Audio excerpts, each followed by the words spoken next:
Hi everyone, welcome to the Book Chronicles. I'm Melanie, I'm Shannon, and we're here to do another book talk. and we're kind of going to do a tag today. My friend Melissa Reed did this tag.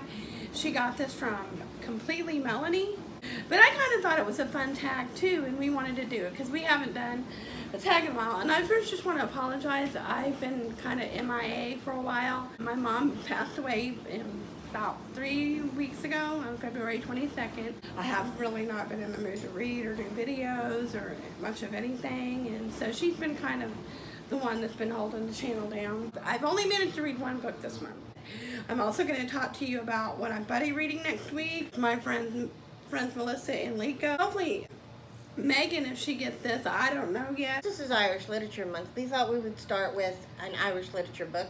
It's actually 2 books in one, but the first book is A Portrait of an Artist as a Young Man, and it's by James Joyce. And that's the book that I actually read. That's why there's a bookmark in here, because I read the first book, and it's 2 books in one.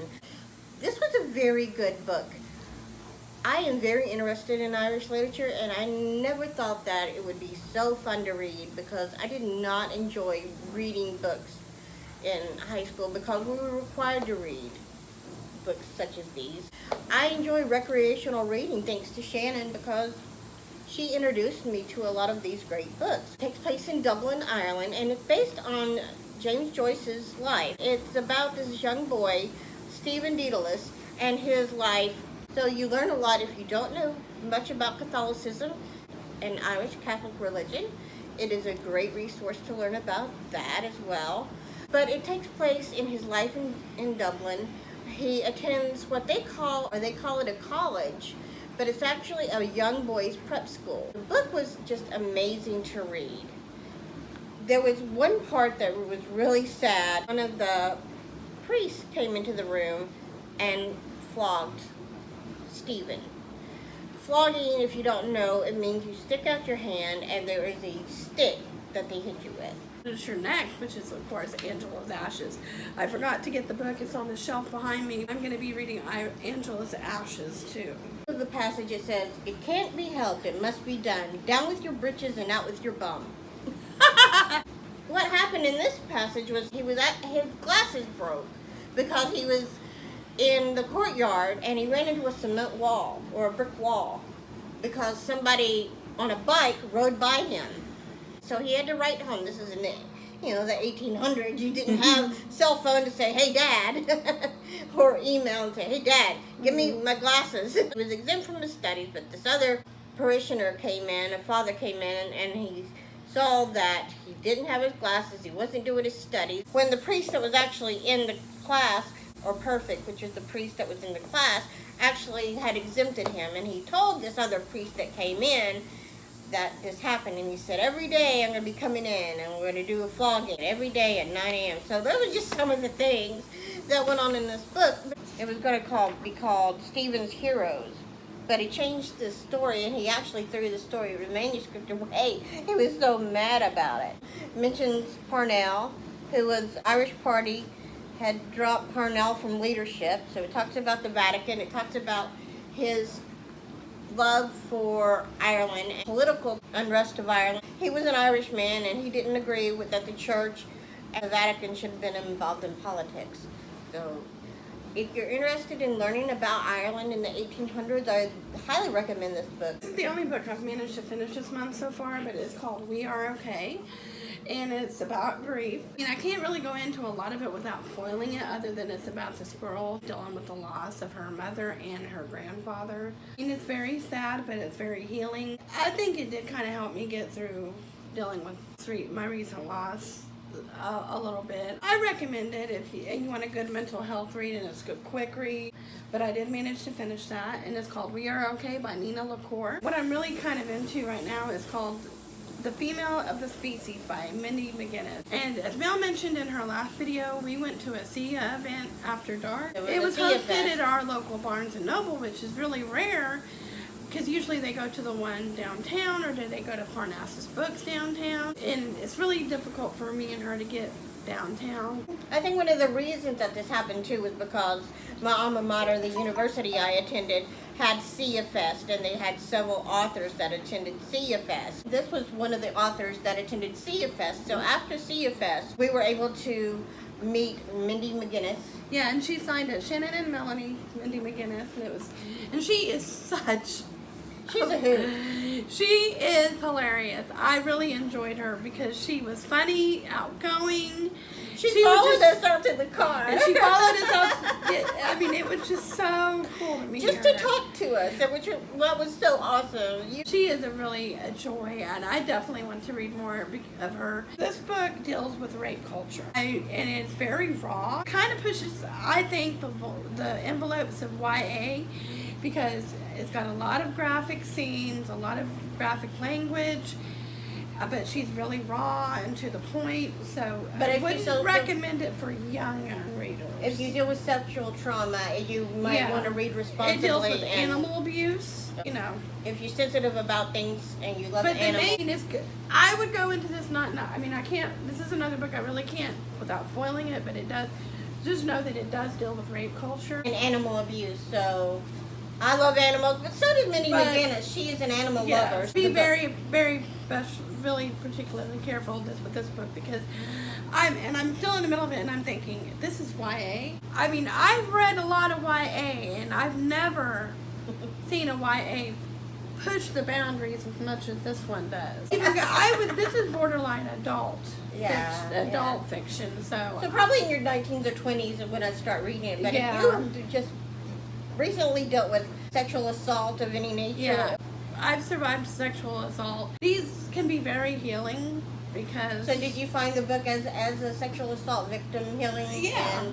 But just know that it's not for the young readers. I wouldn't even let my 16-year-old read this if I had a 16-year-old. I wouldn't let anybody probably under 18 read this. I'd say 19, 20. It all deals too with the maturity of the person too. It's borderline adult fiction. The last book I'm going to get, I have not read it yet, but I am so happy to get it because it's amazing. Doing a buddy read with Liko and Melissa, my very good friends. I'll see what Megan's up to. And if she has this, maybe we can... the cover is amazing, people. It's called Children of Blood and... But it's an African... It's an African fantasy. Look at this. Isn't that cover not great? It's gorgeous. It's gorgeous. It's her debut novel, and I'm very excited to buddy read this. I'll see also if Megan has this or checked it out or wants to participate. They're all three my great friends. Shout out to the channels. Liko Loves Books. And Melissa Reed. Melissa and Barnsey Reed. And Megan Chumney. I'm very excited to read this. But that's what I have as far as right now. Our Butterfly Book Club of the month, don't forget, is Turtles All the Way Down by John Green. We will get into the tag now. On with the book tag. This is by Completely Melanie, and I got the idea from my friend Melissa Reed. At Melissa and Barnsey Reed. Yes. And we thought it was cool because Completely Melanie, I'm Melanie, but she has a channel, Completely Melanie, so go check her channel out too. And it's just 11 cool questions. Her name is Completely Melanie. Melanie. Yes. And the first question is, do you have a certain place at home for reading? I like to read on my couch, in my bed. I like to read at Starbucks. What about you? I only read at Starbucks. Yeah, she's not a big reader at home. Or at Barnes & Noble. I can't read at the house. She just likes to read at Starbucks. Or on my bed right before bed. The next one is bookmark or random piece of paper. Definitely bookmark. I don't believe in damaging. Now, rarely I will, but I will dog ear a page. Ooh, no, boo. You can always straighten it back out. Yeah, but I don't like to do that. I do that if I absolutely cannot get to a bookmark. Well, you probably can't see it, but I have 2 boxes of bookmarks. I have plenty of bookmarks, reason to. And she definitely does not dog ear, break spines, anything like that. I don't break spines. I don't highlight in books. I try to keep them in mint condition as much as possible and get hardbacks as often as possible because they last longer. Do you drink while reading? Oh yes, of course, coffee for sure.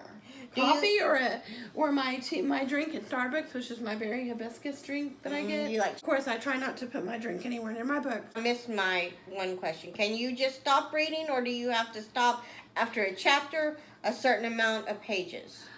I have to stop after a chapter because if I end up stopping, I will have to reread. So, I have to as well after Yeah. a chapter or a certain amount of pages. If they end at a certain point, then I can do that. Oh, I'm sorry. We did 4 before 3. I So apologize. multitasking music or TV while reading. Can you I cannot have any noise. Oh, I can. An audiobook while I'm typing. So I do most of my reading at home, so I usually, she likes to have me downstairs with her, of course. yeah. But if I am reading downstairs, she'll turn the TV down because I can't have the TV too loud because I get distracted very easily. I know the answer to this question for you and from me as well. One book at a time or several at once? I can read several at once. I It's just can't. me. I can't. I can because I've always been able to do that. I've done that from an early age, so I've trained myself to be able to do that. Yeah, I would be so confused, so it's one book at a time for me. Yeah. Can you read at home or everywhere? That's number 7, so. I can read everywhere. I as long can as read it's anywhere but home. Now, if the blender's going too high at Starbucks, then I might go to Barnes & Noble or somewhere else to Right. read. Sometimes it can get a little noisy in there. Now, I usually will put headphones or earplugs in. I can't have too much noise. Reading out loud or silently in your head. Actually, if Mel lets me, I'll read out loud. You know. And that doesn't bother me. I usually will have the audiobook going at the same time. I can do either or, but I actually retain more if I read out loud. Do you read ahead or even skip pages? Oh, No. No. Do not do that. Breaking the spine or keeping it like new? I keep it like new. Keep it like new, yeah. Not saying that I haven't broke a spine before. I've kind of looked up a YouTube video on how to break a book in without breaking a spine, a paperback. They just look better, and plus, eventually over time, if you break the spine, you'll have lines here, and it'll. Yeah, I don't like the creases in the line. Yeah. Books like this, you can't read ahead or skip pages either because there are actually this book, A Portrait of an Artist as a Young Man. I forgot to tell you, you will want to have the hard copy available if you listen to the audiobook because there are key words that they reference and footnotes to certain words because you may not understand that a perfect is a teacher or Dante is another word for ant. The audiobook was read by Gary O'Brien. Mm-hmm. I couldn't read ahead with this book. You definitely don't want You to don't be want to be spoiled spoiled It either. ruins the reading experience. Question number 11. Do you write in your books? No, I'll put little stickers on the side. And For one, I have, and I will. boo. Only paperbacks, though. I have these journals, like this Wonder Woman I will journal. not write in my hardback books. See, that's what Absolutely these not. are for. But like in my Journals. paperback copy of it, I drew a little balloon. I will, or like if it's something I really want to annotate. Your bullet journal, so that's But, always very good too. Yeah, but I'm not opposed to if it's just a little cute thing. And then they have literary book journals, which you can write your thoughts and feels on certain books. So Yeah. I will highlight or tab on important parts of the book for me. Right. So it's better than, to me, ruining a book by highlighting it. Oh yeah. You still have the same experience. You just go to your Wonder Woman journal or your book journal. And the book journal is really cool because in my book journal, I have... We got a lot of books. I got a bullet journal, which I've shown you before. But You can write the date of the book that you started the book and when you finished the book. And she got this at Barnes & Noble. It's called Literary Journeys, a reading journal. So you can find it at Barnes & Noble. And this was really cool because I actually wrote down some of the references in A Portrait of an Artist as a Young Man in the book.